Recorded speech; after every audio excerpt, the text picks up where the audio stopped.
Ce jeudi 10 août 2023 en fin d'après-midi, Marina Carrère d'Ancos a pris la plume sur son compte Instagram pour rendre hommage à sa mère Hélène Carrère d'Ancos. Elle est sortie du silence pour raconter l'épreuve qu'elle traverse depuis sa mort. Quelle épreuve que de perdre sa mère, confie d'entrée de jeu Marina Carrère d'Ancos. La célèbre présentatrice de France 5, ancienne acolyte de Michel Simès, traverse en effet un deuil difficile depuis la mort de sa mère Hélène Carrère d'Ancos. L'académicienne s'est éteinte dans la soirée du samedi 5 août 2023, entourée des siens. Elle avait 94 ans. Ce jeudi 10 août 2023, celle qui sera épaulée par un autre célèbre docteur du PAF à la rentrée dans le magazine de la santé est sortie de son silence pour s'adresser aux nombreux internautes et admirateurs de sa défunte maman.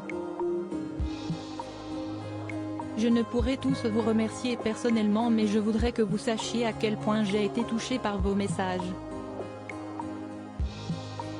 Tous témoignent de votre gentillesse, de votre bienveillance et de l'admiration que vous portiez à maman. Vos pensées m'accompagneront et m'aideront demain lors de cette journée difficile. Merci pour cela.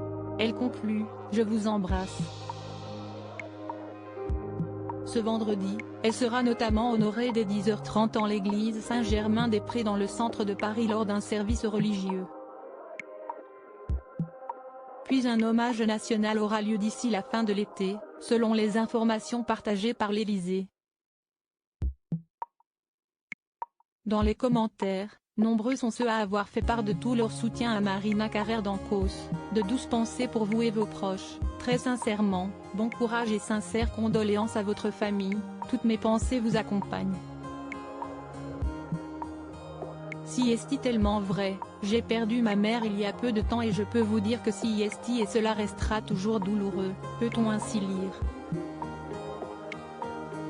Née à Paris le 6 juillet 1929, Hélène Carrère d'Ancos était la fille d'une Italienne et d'un philosophe géorgien émigré en France, Georges Zourabichvili, qui sera plus tard assassiné. Elle avait acquis la nationalité française en 1950 avant de convoler en juste noces 2 ans plus tard avec Louis Carrère, dit Carrère d'Ancos.